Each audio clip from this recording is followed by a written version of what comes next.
It does. Okay, hey everybody. Welcome.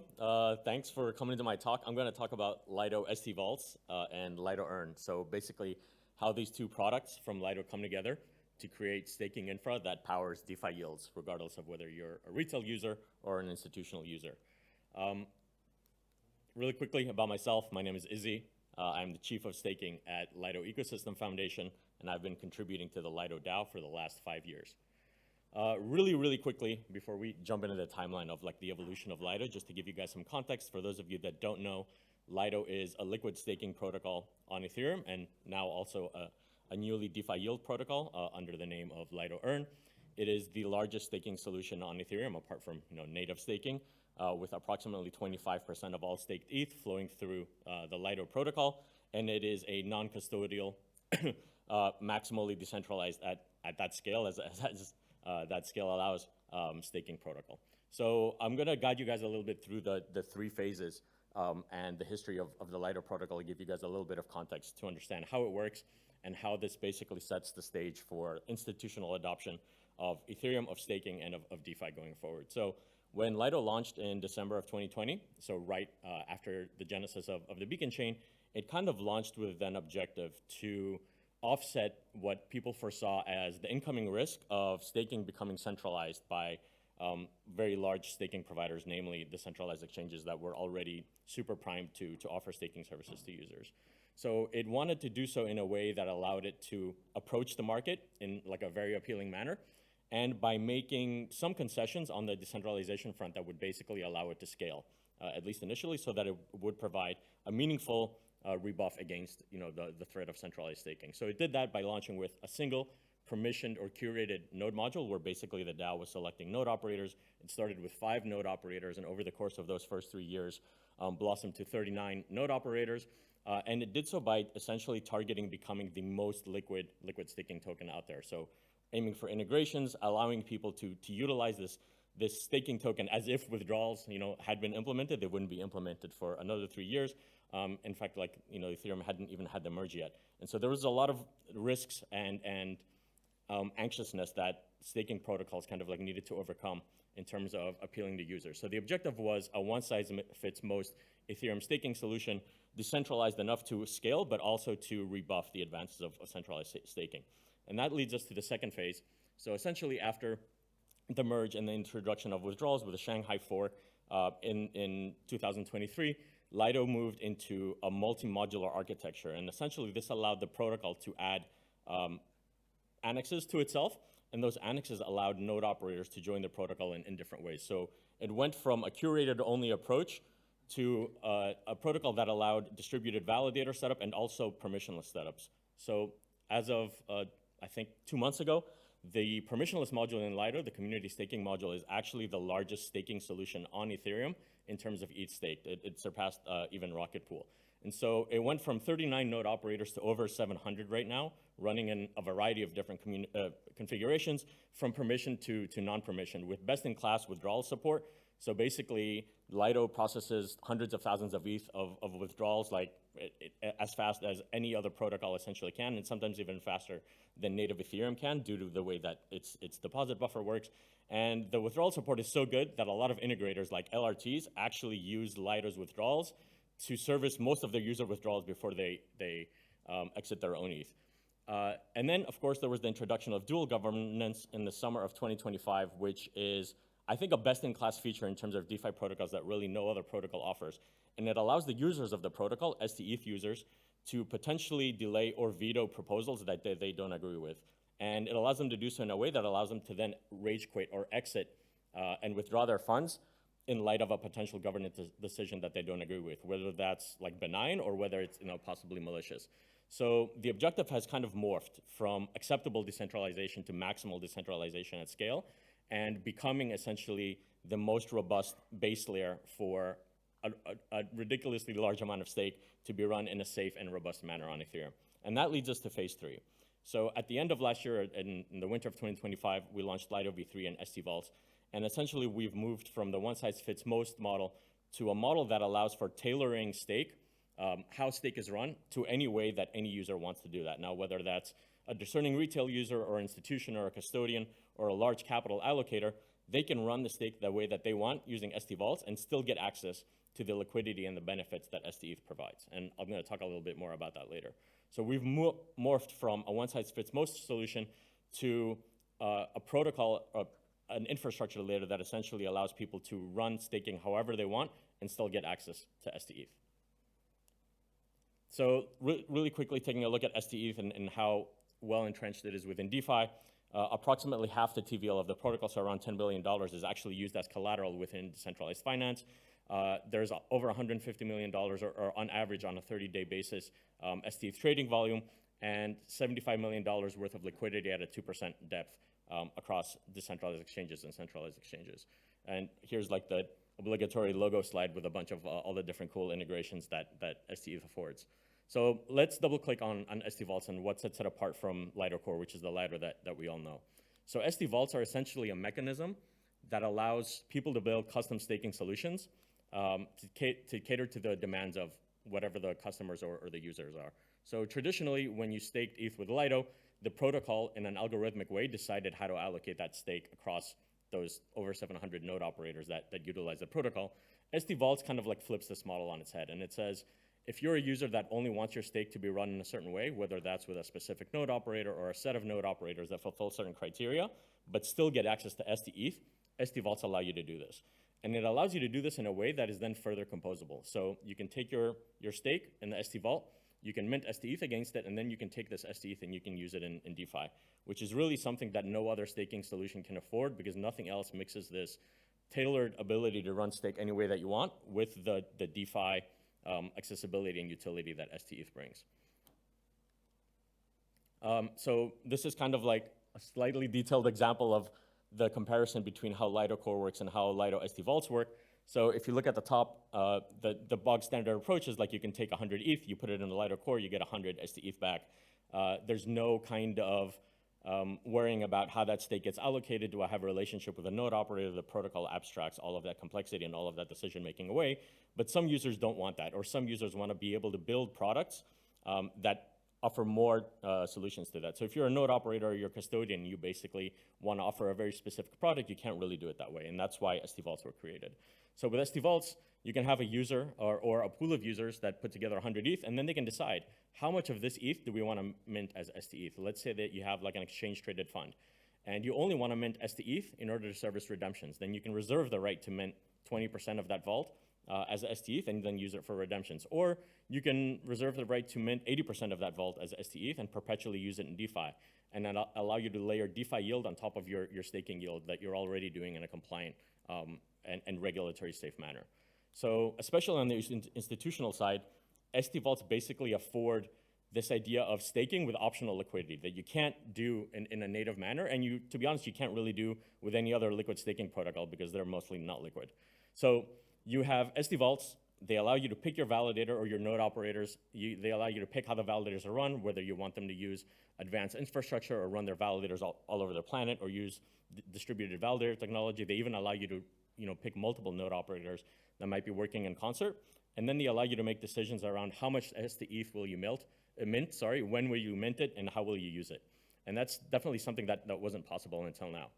And on top of that, there's also solutions catered towards builders, like off-the-shelf tooling that allow you to launch products to help you hit the ground running. So in the screenshot, we see an example of what we're calling DeFi Wrapper, and it is essentially a white label, one-click solution to be able to launch a mini Lido, if you want to think about it this way, that is run exclusively by a specific subset of node operators. So let's say that you're a large node operator in the Latin Americas and you're working with institutional clients there, and you want to offer like a tailored mini Lido where people can put in ETH and they get out stETH, and that stETH can then be attached to a set of DeFi primitives or DeFi strategies and automatically gain yield on that.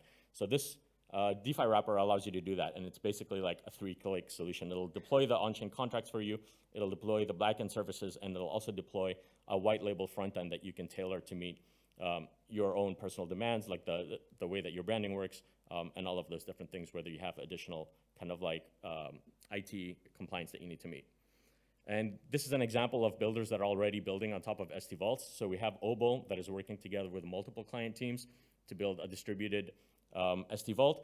We have NorthStake that has built a platform on top of stVaults as a platform, catering towards institutions and custodians, and basically offering the ability to pick institutional-friendly node operators and run stake any way that you see fit, potentially across multiple stVaults and multiple node operators. We have Peer2 and Rocksolid that have built a DeFi vault that allows for looping directly, and essentially all of the complexity and health management of DeFi positions abstracted away for users.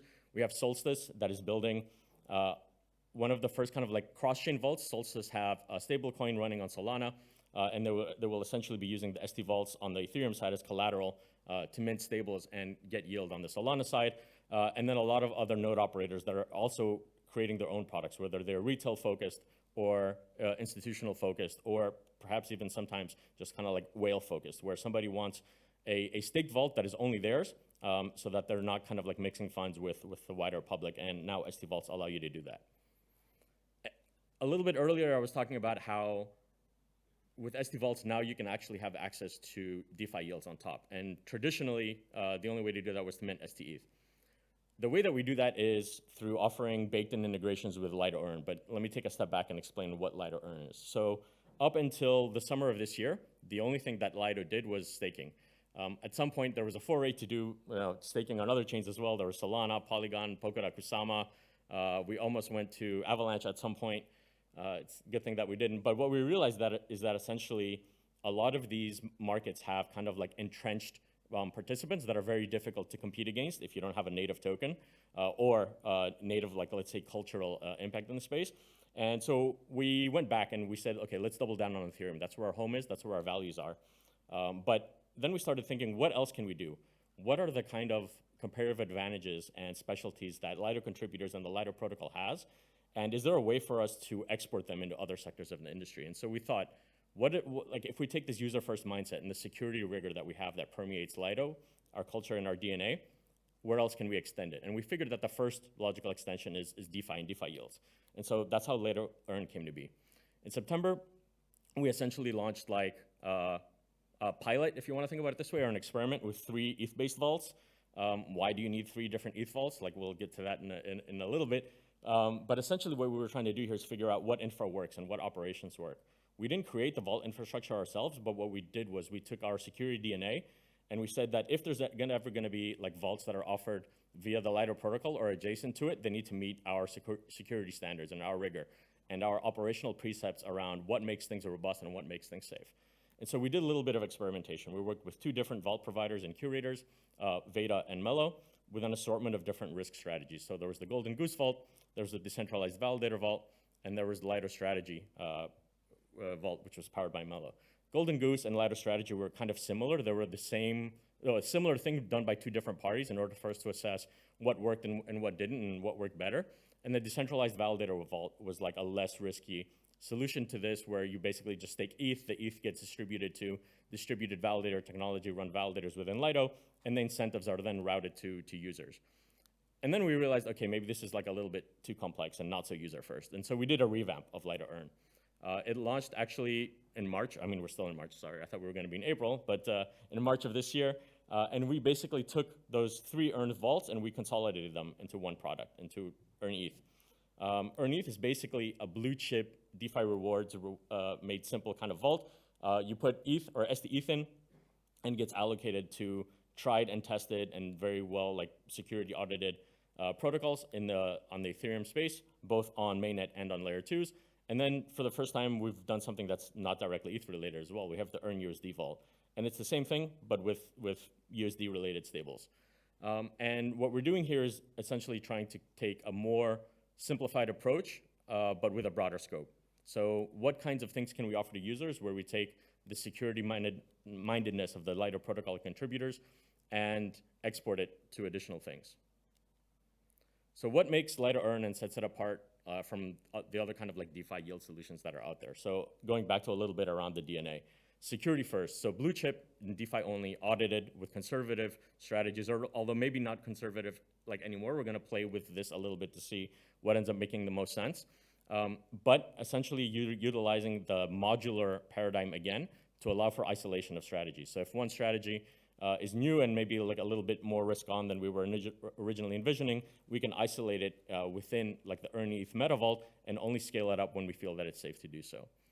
They're built to be simple and safe for everyone. So no advanced DeFi knowledge is required here. You don't need to worry about like maintaining your health status on the vaults. It's a one-click deposit, both for beginners and advanced users. And professional curators basically handle all of the complexity, and again, conforming to the operational safeguards that are put in place by Lido contributors. And foremost of all, transparency by design. So it's fully on-chain with public contracts and strategy logic being very transparent. Clear visibility into how funds are allocated, what are the strategies, and how the yield is being generated. And something that has been done before, but in my opinion, or at least as far as I know, not to this scale, with real skin in the game. So Lido contributors, LDO token holders approved $5 million DAO treasury allocation into the vaults, $3 million for Earn ETH and $2 million for Earn USD respectively, to essentially dog food these products. So they're saying we really believe in these products, we really believe in the security and the robustness of these products, and we're putting not our money, but the DAO's money up first. So as further evidence of skin in this game, not only is the DAO essentially investing DAO funds into these vaults, but it's also saying if something happens, if there's like a serious incident, or if there's a market-to-market valuation loss of greater than 1%, this allocation will take the hit first. So again, user-first DNA permeating how we think about products, how we position them, and the things that we want to do. If you want to learn more about this first loss protection, there's a QR code, and you can check that out. So how do these two things come together? You have stVaults, and now that you have Earn, you can essentially think of this as Lego blocks, right? The big unifier here is stETH. So stETH is probably one of the most integrated tokens in the DeFi space, apart from like stables and ETH or wrapped ETH itself. And essentially, stVaults and Earn allow you to put these two things together and take advantage of it. So you can create your own custom staking solution, whether you're a node operator or a custodian or an asset allocator or even an asset issuer, and then you can bake yields into it. And you can choose to use Lido Earn, or you can actually use your own custom strategy.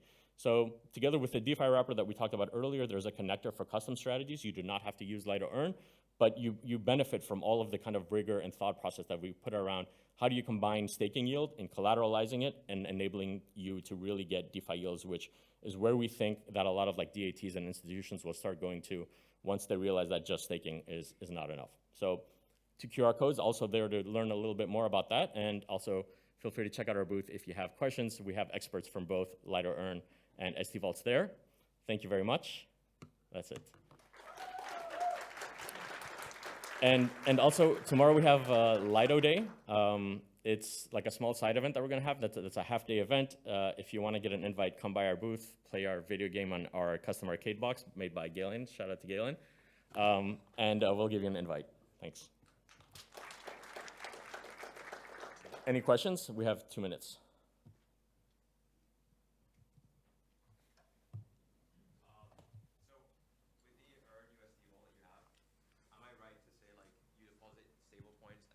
What kind of strategies does it run? So maybe I'll just repeat the question.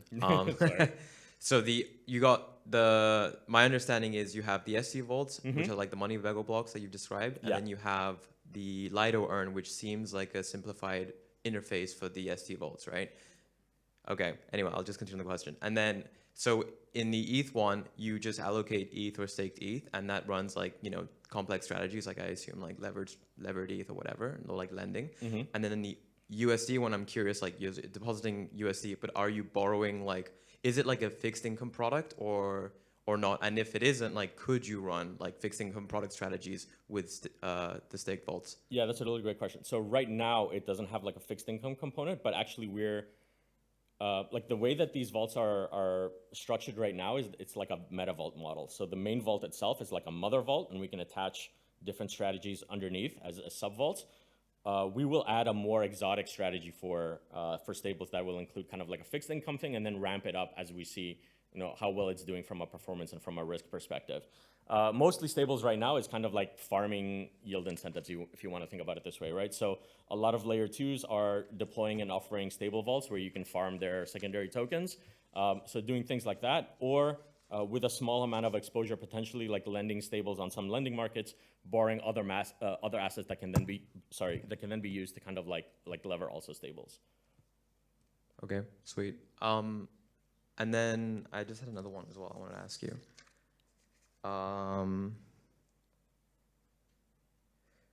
So am I right to think with the Lido Earn, with the it being kind of like protected by the treasury, it's kind of like a senior junior tranche, right? Where you have the junior tranche funded by the treasury, and then the allocators are actually like on the senior tranche, right? Yeah, it's a very similar model. I don't want to go like fully ahead and call it like that because it's not fully automated. So if something like that were to be fully automated, I would be comfortable to call it like actual tranching. The way that it works right now is that like the DAO holds a position, and there's like a committee, if you want to think about it this way, that basically has a mandate that if something happens, like the DAO will burn its shares to make users whole, if you want to think about it this way. But yeah, Okay. it's a very, very similar idea in practice. Cool, thank you. Okay, thanks.